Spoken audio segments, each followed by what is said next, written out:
Buenos días a todos, mi nombre es Beliana Gabriela Parra Maldonado y el día de hoy voy a estar acompañándoles con la plática titulada Nutrición en el paciente con enfermedades cardiovasculares.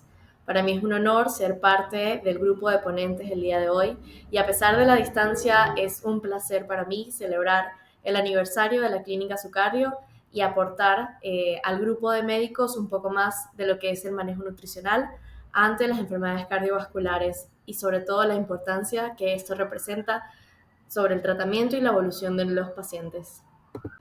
Antes de iniciar me presento.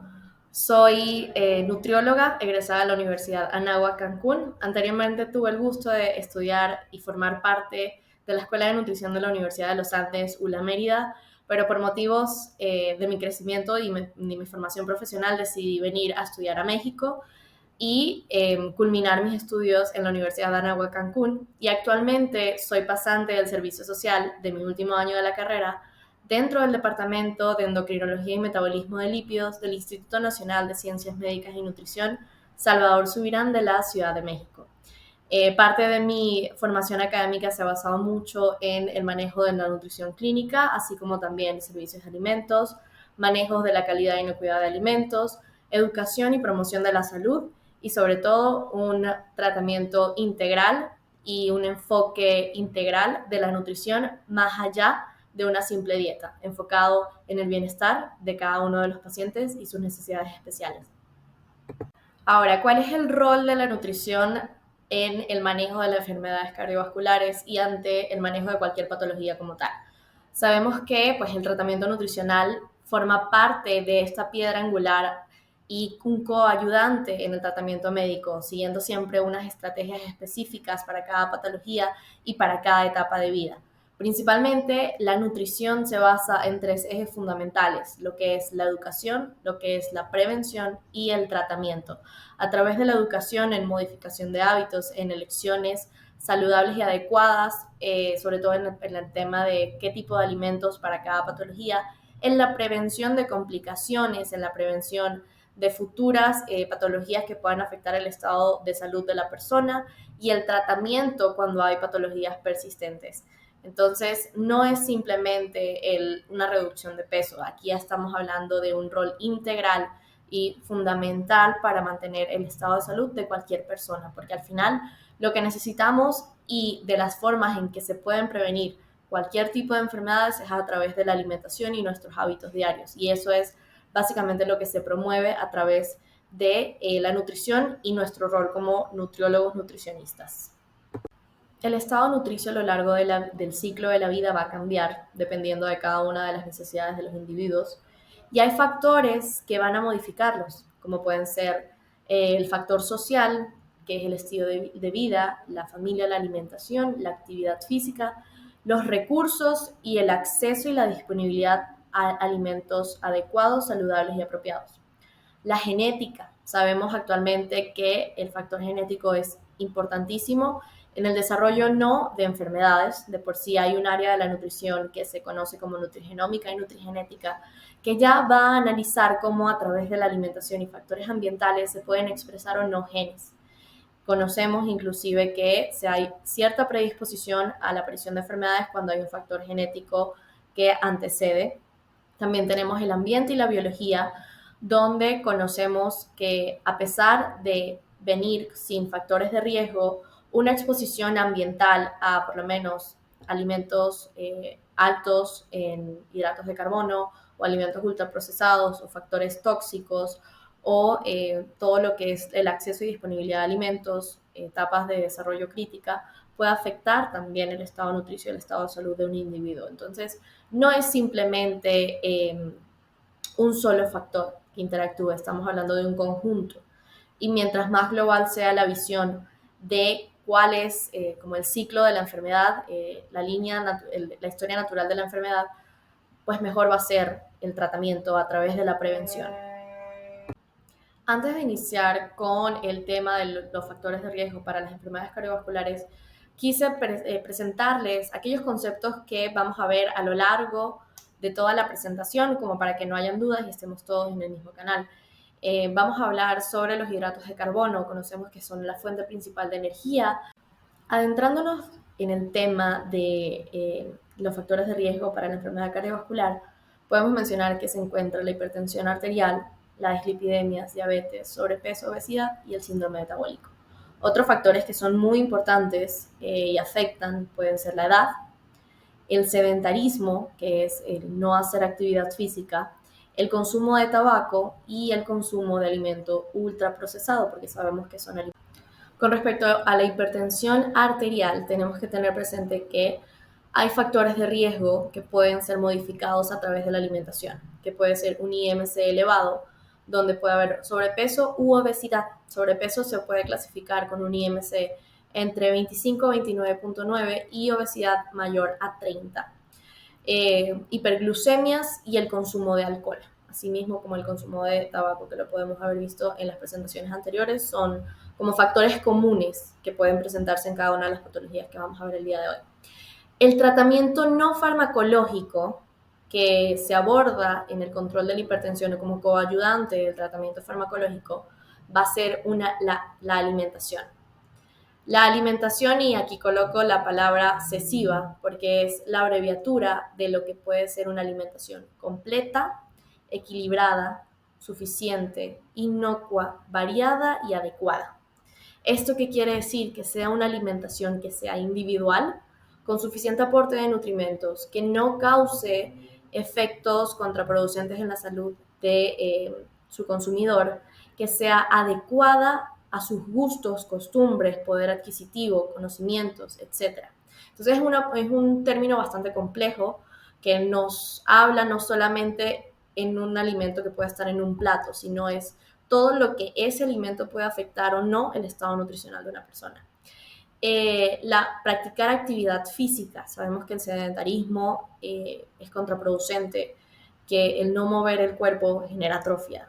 Y es muy importante promover el desarrollo de actividad física. Así que bueno, quienes se unieron a la carrera de su cardio, muchísimas felicidades porque están haciendo lo mejor para su salud. Y al final es una forma de motivar, porque a través del ejemplo es una motivación para cada una de las pacientes que los puede observar.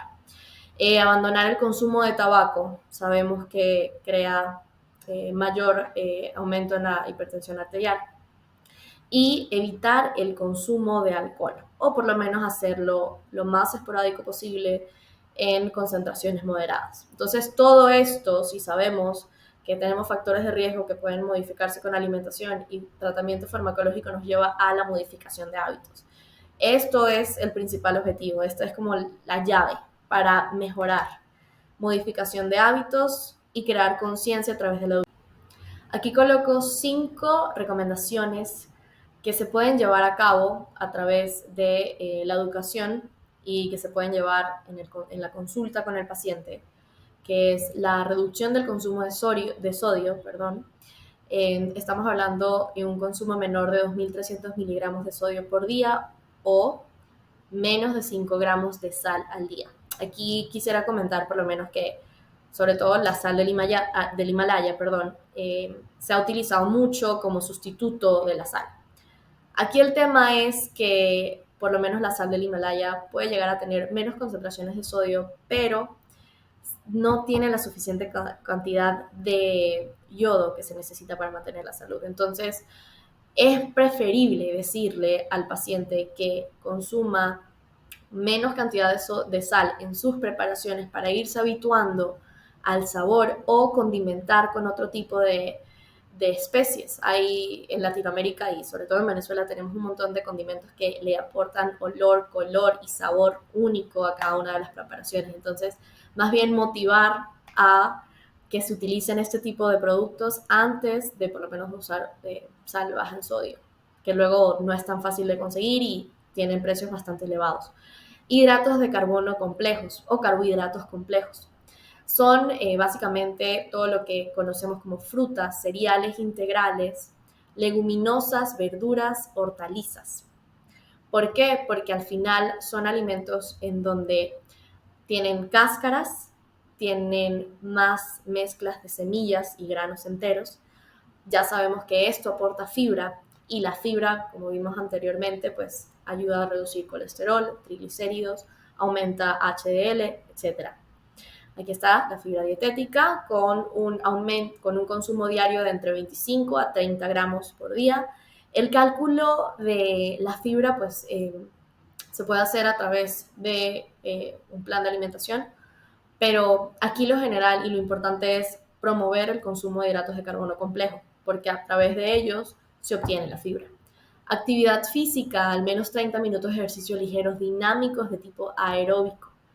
Esta recomendación es como la mínima que se puede hacer, o sea, es el menor tiempo que se le recomienda a un paciente ejercitarse. O sea, si tiene jornadas laborales largas, sabemos que se puede reducir el tiempo para que se haga actividad física. Conocemos igualmente que la actividad física de una u otra forma es un privilegio, porque al final de cuentas estamos en sistemas laborales de más de 8 horas o transportes, o por lo menos aquí en Ciudad de México pasa mucho que son horas de trabajo de 8 o 9 horas y 1 o 2 horas de transporte diario. Entonces, ¿en qué momento se realiza la actividad física? Pero dentro de lo que cabe, es indispensable promoverla. Caminar, andar en bicicleta, nadar, son actividades que se pueden hacer y que van a dar un beneficio para la salud, sobre todo cardiovascular. Ya cuando hablamos de ejercicios de tipo anaeróbico, estamos hablando de ejercicios de fuerza, que también es indispensable. Necesitamos mantener la composición muscular para evitar atrofias en futuras edades. Por lo menos es muy común una atrofia muscular en pacientes geriátricos. Entonces, bueno, aquí entra la promoción de la actividad física, es indispensable y bueno, una vez más, suerte a todos los que se unieron a la carrera. Y vamos a hablar ahorita de lo que se conoce como el patrón de alimentación DASH, que esta es una dieta que se promueve mucho en la hipertensión, pero van a ver que al final no es simplemente una dieta, al final son estrategias que se pueden aplicar para una alimentación saludable, más allá de seguir un patrón estricto. La dieta DASH viene de las siglas de Dietary Approaches to Stop Hypertension. Esta dieta ha demostrado que disminuye la presión arterial en personas con y sin hipertensión, así como aquellos que no tienen tratamiento farmacológico. Pues, asimismo, su efectividad puede acompañarse de otras intervenciones en el estilo de vida, como puede ser la reducción en la ingesta de sodio, el ejercicio, la pérdida de peso, el tratamiento farmacológico. La dieta DASH tiene las cualidades de que aporta alimentos ricos en magnesio, calcio y potasio. Sabemos que el calcio y potasio tienen efectos directos en la tensión arterial. Igualmente el magnesio ejerce propiedades antiinflamatorias. La fibra se encuentra aumentada en el patrón de alimentación DASH y se reduce el aporte de grasas, de colesterol, de azúcares simples y de sal de mesa. Principalmente los alimentos que conforman la dieta DASH son cereales integrales como la avena, el arroz, la quinoa, maíz en granos, el trigo integral, que se puede combinar con frutas con cáscara, con lentejas, con caraotas, con frijoles, semillas, las batatas, el calabacín, todo lo que son las frutas y las verduras, sobre todo aquellas que tienen frutas que tienen bajo índice glucémico, que tienen cáscara. Lácteos descremados, esto es muy importante, el consumo de lácteos descremados por el aporte de calcio, y bajos en grasas y carnes magras. Cuando hablamos de carnes magras, ¿a qué nos referimos? Nos referimos a pescados blancos y pescados como el salmón y atún. También nos referimos a carnes de cortes magros, aquellos que no tienen tanta cantidad de grasa en comparación a cualquier otra carne. Y también, por lo menos, huevos. Es muy común el consumo de claras en vez del huevo entero, pero ya sabemos que el consumo de huevo entero no va a aumentar las concentraciones de colesterol en sangre. Entonces, al final, son opciones alimenticias que son disponibles, que los podemos encontrar y que son completamente naturales. Estamos hablando de que se reduce el consumo de alimentos ultraprocesados y alimentos que pueden llegar a tener mayor concentraciones de conservantes, de aditivos, a un consumo de alimentos más natural. Esto es parte de la alimentación DASH, que si lo vemos, al final de cuentas es una alimentación balanceada. O sea, no es que sea como lo mejor de todo, sino que simplemente se reduce el aporte de grasas saturadas, se reduce el consumo de azúcares simples y se opta por alimentos con mayor aporte de fibra, con grasas mono y poliinsaturadas. Y bueno, ahí está el tema. También el aporte de proteínas es muy importante en el patrón de alimentación DASH. Sin embargo, hay otras cosas que tenemos que tener en cuenta sobre el patrón de alimentación DASH. Dentro del patrón de alimentación DASH se pueden hacer variaciones. Estas variaciones ya han sido estudiadas en diferentes metaanálisis y en diferentes estudios de casos y controles, en donde pueden hacerse variaciones de la dieta DASH tipo hiperproteicas, hipocalóricas o bajas en hidratos de carbono. Al final de cuentas, las variaciones de la dieta DASH también permiten una reducción en la pérdida de peso, que sabemos que cuando hay sobrepeso o obesidad, una de las principales estrategias es la reducción de peso porque se reduce el riesgo cardiovascular entre un 5 y un 10% simplemente con una reducción de 2-3 kilos. Entonces, también el patrón de alimentación DASH, al ser rico en grasas mono y poliinsaturadas, rica en fibra y carnes magras, pues al final aporta menor cantidad de energía en comparación de una alimentación occidental tradicional. Entonces, ahí entran las variaciones que se hacen. Ahora, ¿qué sucede con cualquier plan de alimentación?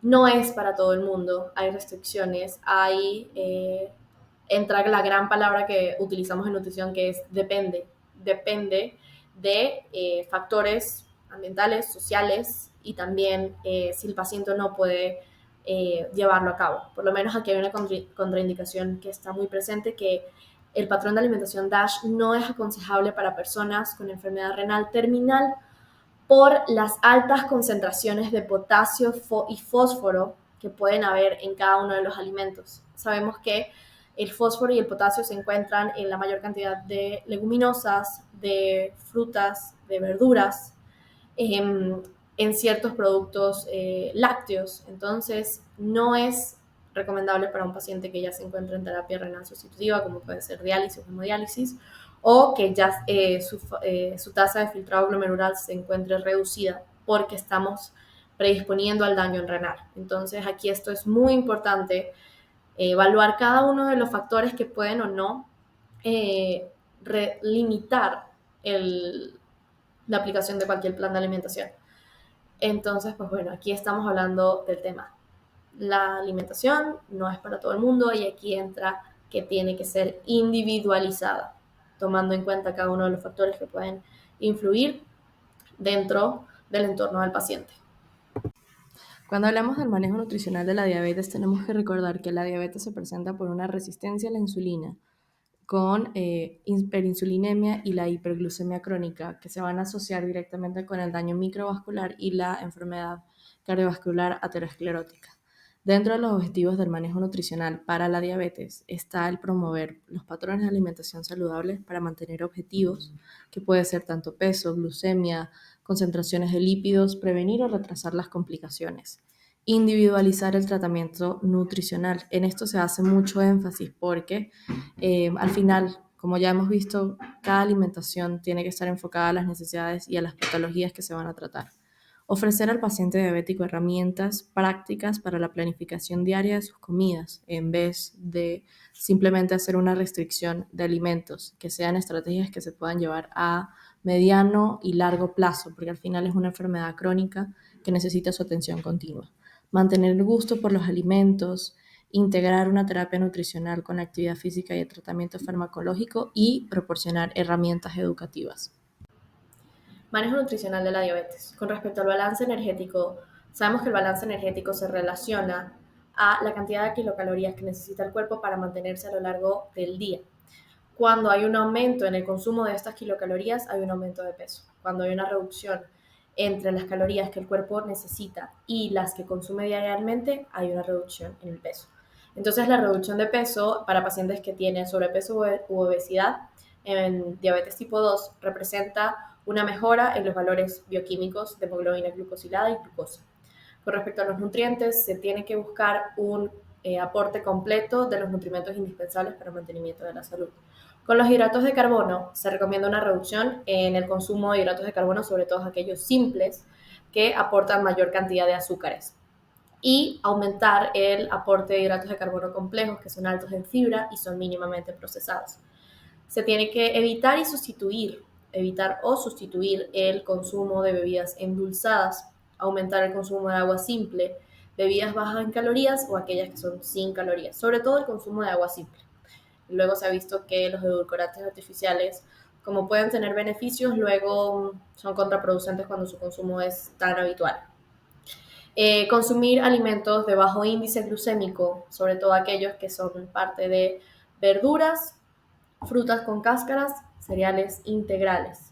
Conocer la relación insulina-carbohidratos. Esto nos va a permitir saber cuántas unidades de insulina se tiene que aplicar al paciente por cuántos gramos de hidratos de carbono va a consumir. El conocimiento de las cantidades de hidratos de carbono es indispensable y esto se puede hacer a través de la educación en diabetes de los pacientes. Igualmente es importante conocer los factores de corrección y las metas pre y postprandiales. Entonces aquí entra también el tema de educación del paciente sobre los efectos de los alimentos en el uso de las insulinas. Cada alimento va a ejercer un efecto a nivel metabólico y por lo menos algo que sí les puedo recomendar que vayan comentando dentro de las consultas es que no hay limitaciones en el aporte de carbohidratos a menos que haya un descontrol muy grande. En el instituto ahorita van a ver los porcentajes que trabajamos. No hay una restricción completa de hidratos de carbono porque al final de cuentas son necesarios y son casi que la base fundamental de la alimentación de la mayoría de los seres humanos. Nosotros no, por lo menos no podemos estar sin maíz, sin ciertos cereales, entonces sin frutas, sin verduras aportan carbohidratos, las leguminosas aportan carbohidratos, inclusive los lácteos aportan carbohidratos. Entonces eliminarlos por completos realmente no puede ser adherible, o sea, no limita el compromiso o el compromiso del paciente con respecto al tema nutricional. Las proteínas aumentan la respuesta de la insulina sin necesidad de aumentar las concentraciones plasmáticas de glucosa. También se ayuda que para evitar hipoglucemia se debe evitar consumir alimentos ricos en proteínas y altos en hidratos de carbono, como pueden ser las leguminosas. Entonces, de proteínas, en la diabetes se recomienda más el consumo de proteínas de origen animal y comparar si es necesario el consumo de hidratos de carbono como cereales o leguminosas, porque ya sabemos que puede presentar variaciones en los picos de glucosa. Con respecto a los lípidos, mayor consumo de grasas monoinsaturadas y poliinsaturadas y se recomienda el consumo de aceite de pescado, que aumenta las concentraciones de EPA y de DHA. Nueces y semillas, que son beneficiosas para evitar la enfermedad cardiovascular. El sodio, limitar el consumo a menos de 2.300 miligramos por día. Y edulcorantes artificiales, su consumo ayuda a reducir el consumo de calorías en alimentos. Y pues como todo, se deben controlar las porciones. Aquí les tengo un ejemplo de cómo el orden de los alimentos va a afectar la respuesta glucémica en el cuerpo. La menor respuesta glucémica se va a dar cuando se consumen primero las verduras, luego la proteína y luego los carbohidratos. ¿Por qué? Porque al final estamos hablando que verduras aporta fibra, la proteína nos aporta saciedad, o sea, los alimentos de origen animal nos aportan saciedad y reducen también las respuestas de las concentraciones plasmáticas. Y cuando llegan los carbohidratos al alimento, pues no hay esta subida tan dramática. Otra recomendación que les tengo es que el consumo de frutas igualmente se haga como postre de las comidas, como postre del desayuno, como postre del almuerzo, como postre de la cena. Las frutas en un paciente que presenta resistencia a la insulina, que presenta diabetes descontrolada e hiperglucemias, lo mejor es que no se consuma sola. La fruta se debe consumir junto con proteína o junto con grasa. Estamos hablando de que por lo menos puede ser manzana con mantequilla de maní, que puede ser semillas con frutos rojos, etc. O sea, estamos hablando de combinarlo. La fruta sola nos va a aumentar la respuesta glucémica en el organismo y hiperglucemias. Con respecto a las dietas bajas en hidratos de carbono, sobre todo la dieta keto, estamos hablando que en la dieta keto el aporte de hidratos de carbono, es de 50 gramos diarios. Si recuerdan, anteriormente mencioné que el aporte mínimo de hidratos de carbono es de 130. Entonces estamos hablando que son alimentaciones muy baja en hidratos de carbono. Ya vimos que los hidratos de carbono aportan fibra, aportan nutrimentos. Entonces, una alimentación tan baja en hidratos de carbono nos puede llegar a traer consecuencias gastrointestinales. Y aquí depende la calidad y la estructura que tenga la alimentación. O sea, si estamos hablando de una dieta keto, tiene que haber mayor aporte de grasas mono y poliinsaturadas. Asegurarse que sean alimentos limpios, bajos en grasas. Que sean más de beneficio, por lo menos mayor aporte de omega 3. Con respecto al omega 6, es un poco contraproducente porque como puede ser de beneficios, hay omega 3, omega 6 que viene de los vegetales que se puede convertir en un alimento proinflamatorio. Entonces, hay sus pros y contras. Aquí entra la gran palabra, el depende. Por lo menos dentro del instituto no manejamos dietas tan bajas en hidratos de carbono en pacientes con diabetes. Lo mínimo que se maneja es 40% de hidratos de carbono sobre el requerimiento calórico diario, 20 de proteínas y 40 de lípidos. Entonces, eso es lo que estamos hablando como lo mínimo que podemos llegar a manejar, sobre todo en el Departamento de Endocrinología del Instituto Nacional de Nutrición. También tenemos otros patrones que pueden ser 45, 20, 35, pero al final no llegamos a ser completamente bajas en hidratos de carbono, porque al final si tenemos un paciente que está utilizando insulinas, necesita la insulina carbohidratos para metabolizar. Y bueno, aquí entra igual la gran pregunta, ¿cómo es el aporte de fibra? ¿Cómo es el aporte de grasas saturadas? Porque hay veces que el paciente puede o no manejar bien esto. ¿Y cómo se va a encontrar la microbiota? Mencioné anteriormente que pues, la fibra es el prebiótico para los microorganismos que forman parte de la microbiota. Entonces, pues sí, hay beneficios dentro de la alimentación cetogénica, pero como todo se tiene que hacer a través de un programa individual y conociendo cada una de las necesidades de cada paciente. Aquí les presento un esquema sobre cómo las proteínas pueden modificar el riesgo cardiovascular, las proteínas de origen animal específicamente. Cuando hablamos de aquellas que reducen el riesgo cardiovascular, tenemos a las aves de corral, ya sea pavo o pollo, los pescados y los alimentos lácteos, pero sobre todo aquellos que son descremados. Con respecto a las carnes rojas y las carnes procesadas, se ha visto que aumentan el riesgo cardiovascular, por lo que su consumo tiene que limitarse. O sea, es muy común el hábito de la carne asada, de la parrilla, etcétera, etcétera, etcétera. Pero lastimosamente tienen mayor concentración de grasas saturadas, aumentan el riesgo cardiovascular, por lo que su consumo se tiene que ver limitado cada 15 días, una vez a la semana. Mayor consumo de huevos, alimentos lácteos, descremados, pescados y aves de corral. Ahora vamos a hablar de ciertos patrones de alimentación. Aquí hice un pequeño esquema sobre las comparaciones que pueden haber entre la dieta mediterránea, la dieta DASH y la dieta moderada de hidratos de carbono. Si se fijan, va a cambiar las cantidades de cada macronutrimento, pero al final todos buscan un principal objetivo: aumentar consumo de frutas y verduras, sobre todo aquellas que aportan fibra, que son bajas de bajo índice glucémico, cereales integrales, carnes bajas en grasas saturadas, mayor aporte de grasas mono y poliinsaturadas, reducción de alimentos ultraprocesados, azúcares simples, bebidas azucaradas. Entonces, cada uno de estos patrones nos va a traer beneficios para la salud. Y bueno, ya depende de la adherencia del paciente, la disponibilidad y de cómo se estructure su alimentación diaria. Ahora vamos a hablar de las dislipidemias. Con respecto al tratamiento farmacológico, sabemos que es muy específico a cada una de las condiciones que se presentan, ya sea hipertrigliceridemia, hipercolesterolemia, hiperlipidemia mixta, etc. Algo muy importante que puede ayudar durante el tratamiento farmacológico son las modificaciones de estilo de vida. La orientación dietética consiste en la sustitución de alimentos de alto contenido de grasas saturadas por alimentos de alto contenido de grasas insaturadas. Para que se recuerden, las grasas saturadas son aquellas que a temperatura ambiente son sólidas y las insaturadas aquellas que en temperatura ambiente son líquidas. Las saturadas podemos encontrar el aceite de palma, el aceite de coco, y aquellas que forman parte de alimentos de origen animal, sobre todo carnes rojas. Las aquellas insaturadas principalmente son aceites, aceite de soya, aceite de canola, de maíz, etc. ¿Cuáles son las recomendaciones para el cambio de estilo de vida? Pues la suspensión del tabaquismo, porque sabemos que el tabaco va a reducir las concentraciones de HDL.